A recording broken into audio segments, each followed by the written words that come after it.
Hey guys, and welcome back to my channel. I'm here with another video, and today I'm joined by Jasmine. Hello, my name is Jasmine.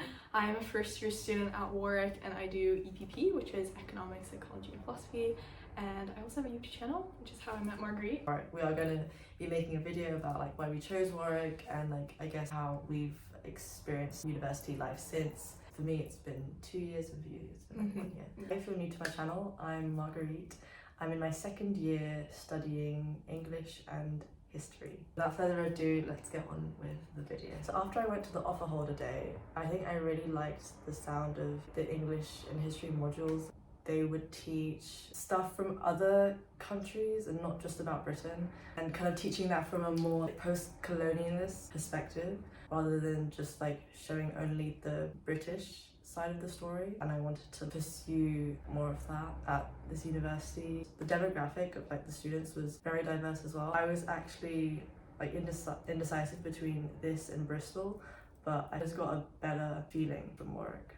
Mine was pretty similar as well, mainly for the course, since I was very stuck between doing either econ or psychology. Well, the EPP course, they only do it at Warwick, of course, so that was one reason. And then also I felt like a campus uni would be more suitable to what I was looking for, since I think moving to London would be a very big change for me. Now that you're at Warwick, what do you think makes it stand out? I think one of the things is actually that it's a campus uni, being at a place where there's a really strong community. Whenever I'm walking around on campus, I'll just bump into somebody that I know. It's kind of a negative stereotype that some people might have, that it's not as fun, but I think it's nice to just walk around and everywhere you go there's just uni students around. I think that's kind of nice compared to living in a big city, especially if you're moving to the UK for the first time. Another thing that I think makes it stand out, I think it's very I guess corporate focused or corporate driven, and everybody's on LinkedIn. Yeah, I definitely agree. I think everyone here is quite driven and motivated to achieve good and meaningful things, and I think that's really important when you choose your university as well, because you want to be around people that are ambitious and hardworking. Everyone's also trying to do other things and just study and work on their degree. A lot of people at Warwick have YouTube channels, have their side hustles. A lot of my friends are on the executive committee in societies or president in societies. So now we're gonna go into expectations versus realities, debunking any popular myths about Warwick. So our first one is it being a campus uni. I think the expectation that I had was that it was in the middle of nowhere, very isolated, but there's definitely a social life. I don't feel bored. Nearby cities, Coventry and Leamington Spa, where there's so much to do as well. You can just get on a bus and go to those places. It's not too isolated in general as well. Even if you wanted to go to Birmingham or London, it's not too far away. There's lots of activities on campus and places to go close by. I would imagine it is a pretty big change if you're coming from a very big city life to more of a countryside kind of vibe, but I think it's also quite relaxing. And I like going back to Warwick Uni, and it's just so much greenery. I just love the train ride as well, and because you go past the fields. Slow living. Also in terms of prices as well, because I know going to uni in London would be so much more expensive, everything from accommodation to food, living costs, everything, and it is quite a bit cheaper. The cheapest one, it was around 100 a week, which is really good. Yeah. The next one is workload and general academics. I think in terms of workload, university in general, it is a lot of work, of course, and it will be more than at school, but it depends probably mostly on what degree you choose, because obviously some degrees your first year will count, in which case you'll have to put in a bit more effort, and also how much experience you might have before with the content. So if it's a subject you've never studied before at school, then maybe it's a bit harder. My first year didn't count. I only had 8 contact hours, which really isn't much at all. You'll realize that you don't have to spend all the time focusing on your degree. I've managed to still be able to pursue extracurriculars, but also managed to get decent grades in my essays by devoting some days to just studying, or maybe the mornings to just studying. Find a sort of routine that works for you. To what you said about contact hours as well, I'd say if you're still in the stage of choosing what degree to pursue, that's another thing to keep in mind. If you do a more social science humanities degree, a lot of it is very independent, so you kind of have to take that on yourself and have good self-management and be able to kind of study without someone telling you to study or going to class all the time, because that was definitely a big change from school, where you have the set 6 hours every day where you're studying, but it's a lot more independent at university. And if you're doing a more STEM degree, like you do have more contact hours. Tutors, they're not really gonna check up on you. You know, in secondary school, like the teacher would like walk around the class to see how everyone's doing. Like they just don't really do that at uni. You have to make like the first move. Email your like seminar tutor or module convener, ask to see them in their office hours. Yeah, and I think that kind of help, and those resources are always available, but it's kind of up to you to like go and seek that out. Yeah, it's definitely important if you want to kind of take your learning a step further than just like doing whatever is given to you. Like nightlife, circling, clubbing, and like the drinking culture. Oh, like just in case you guys don't know what circling is, it's basically a bigger version of pre-drinks, like before going to the club, and you just play loads of like games, and you're not allowed to know like the rules. What trips up so many first years in term 1, so it gets them like the most drunk. That's very strange. It just sounded really scary because I heard that you're not allowed to go on your phone. It might sound scary, but like everyone tries it out, and it's just like one of those fun things that you just do when you come to uni. And I think there's no point worrying about it or like being afraid of it, because even if you're not into drinking or partying, like there's a lot of people that aren't. And this also links into like the whole drinking culture at uni, which is like definitely a big thing in the UK as well in general from what I've heard. But you don't really have to get involved in it if you don't want to, and there's always going to be people who don't do those things. And even with societies, like they do a lot of sober activities and sober socials, so like you don't have to drink alcohol. You can just drink like water or lemonade or coke. Those are run by societies as well, so like if you've gone to like a few events with that society before, then you might know a couple people, and even just that helps a lot rather than going in like completely by yourself, which would be quite intimidating. I heard that like clubbing just wasn't great at Warwick, and I guess like compared to like other more party unis, yes, maybe it doesn't compare to like Bristol, but I think like if there's like a certain music genre that you really like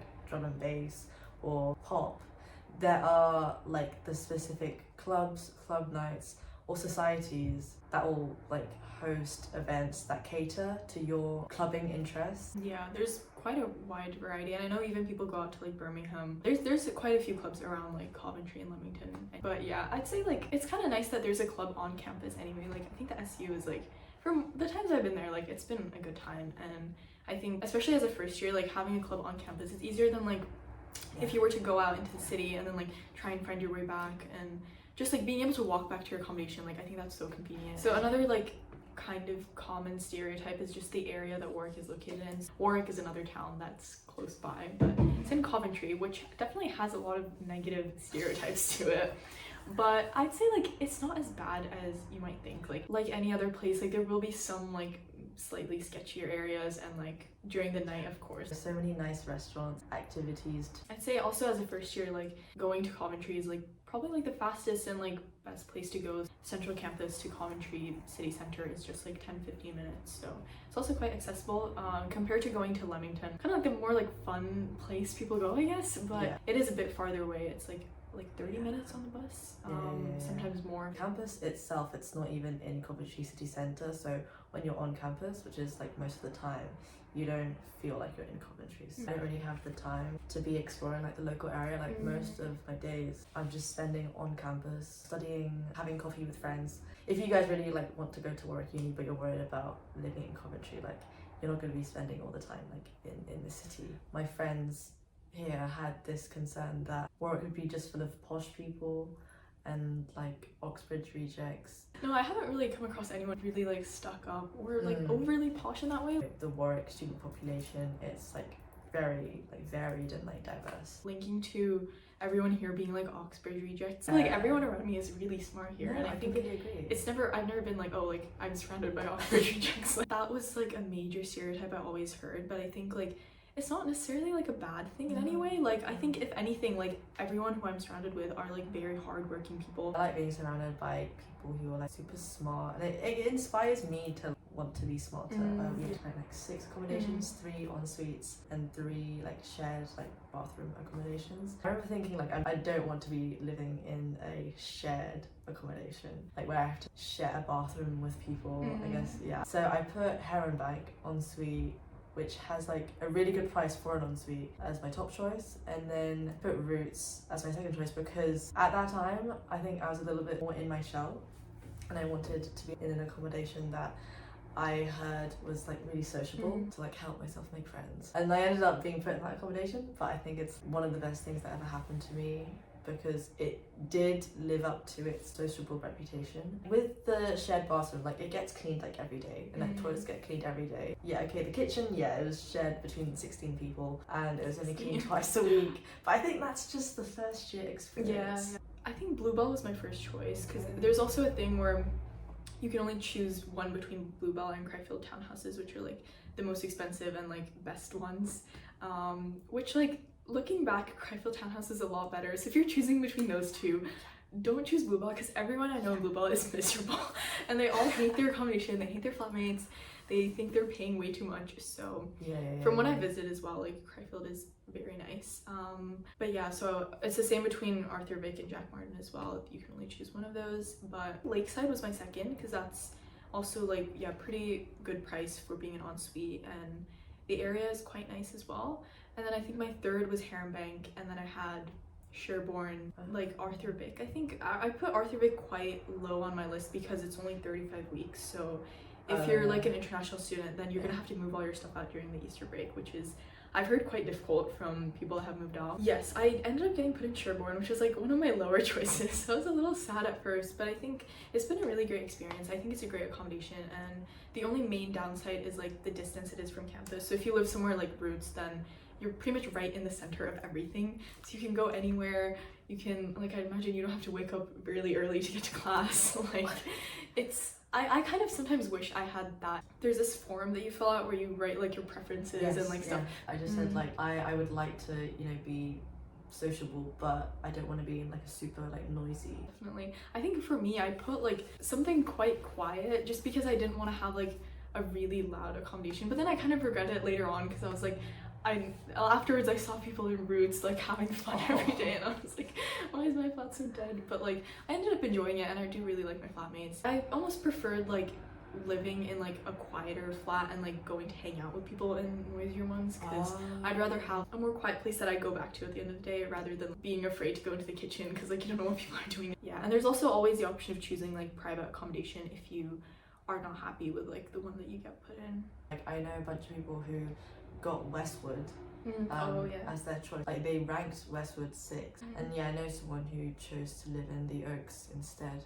It comes down to like what you prioritize and prefer as well, because living alone can be more like, I guess, almost like relaxing, or just like you don't have to worry about always being surrounded by people, but it's also, if you want that experience and you want to live with other people, then maybe just living on campus is a better option. Don't put Westwood on your 6 choices because if you do, you're probably going to get that even if you don't get 6. Don't buy Freshers Week wristbands. Oh. You just end up going to the same events as like your flatmates. I've heard they're also like overpriced and like you said, like people don't end up going to all of the events anyway. So there's a lot to do on campus that's outside of clubbing. So societies do a bunch of events and things that like your department hosts. So like for the EPP course, like the department organized different activities. Like we did a scavenger hunt. We had like a little like pizza lunch evening where we got to meet like some of the 2nd and 3rd years, and there's just a lot of things going on. So I think one thing that's really helpful is they do this like on your like Warwick webpage, you have like a Freshers Week timetable that you can like put events into, having them there. So if you're bored, like you just have something to do. And like during Freshers Week especially, I remember like people were so open. Like I've met so many friends just like on the street, like just went up and talked to them.